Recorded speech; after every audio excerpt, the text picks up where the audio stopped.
তাই তো বিভিন্ন ধরনের ঔষধি তিনি দিয়েছেন, বিভিন্ন ধরনের গাছপালা দিয়ে তা থেকে ঔষধি দিয়েছেন। যারা যারা জানেন তারা কিন্তু গাছপালার সাহায্যে ঔষধ ব্যবহার করেন। যারা কবিরাজি তারা কিন্তু এই গাছপালা ঔষধ নিয়ে তারা ব্যবহার করেন। আর এখান থেকে সব ঔষধ তৈরি হয়, এখান থেকে সব ঔষধ তৈরি হয়, অ্যালোপ্যাথি ওষুধে অনেক ওষুধ তৈরি হয়।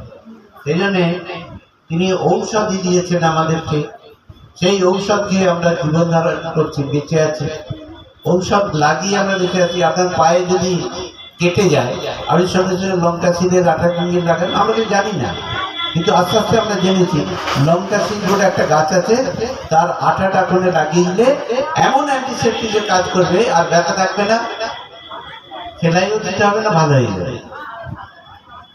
হ্যাঁ, গাঁদা ফুলের পাতাগুলোকে নিয়ে রোগড়ে দিয়ে তার রসটা আপনি দিয়ে দিন, ভালো হয়ে যাবে। এগুলো যে ঔষধি, এরকম বহু বহু আছে। নিম পাতা থেকে কত ঔষধ তৈরি হচ্ছে, নিম পাতা, নিম গাছ থেকে, সজনা গাছ থেকে কত ঔষধ তৈরি হচ্ছে, আমরা জানি না, জানি না।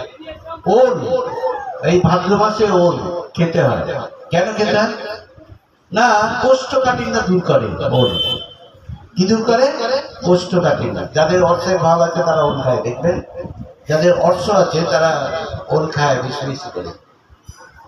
আমি যদি এই 10টা গোল চাকা করে 10টা কুচো করলে, একটা ওলকে না, 10 কুচো ওল নিয়ে গাওয়া গিয়ে ভাজবেন, ভেজে প্রত্যেকদিন ভাতের সাথে খেয়ে নেবেন, 10 দিন খান, দেখবেন ওটার কোষ্ঠকাঠিন্য ভালো হয়েছে আর অর্থের অনেক উপকার পাচ্ছে।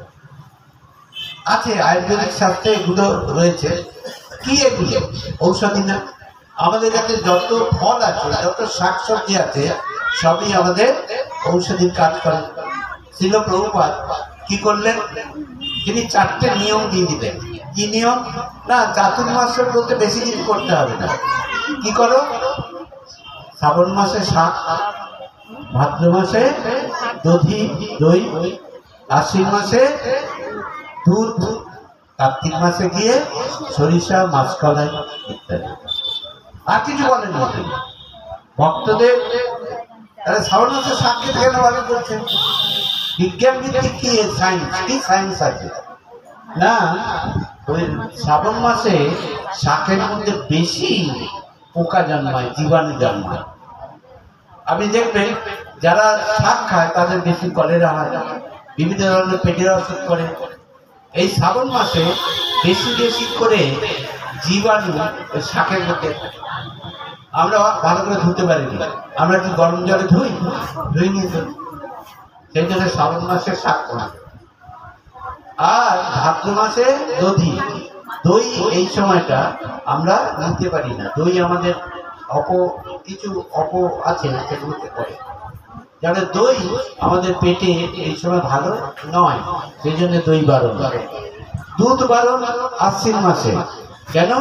বর্ষার শেষ, আমাদের শরীর অনেক সময় কি হয় না, আমাদের দুর্বল ভাব, রক্ত সঞ্চালন ইত্যাদি ইত্যাদি কম হয়, এবং এই সময় দুর্বল হবে। বর্ষাকালে দেখবেন অনেকের শরীর দুর্বল হয়ে পড়ে, সেই জন্য দুধ বারণ।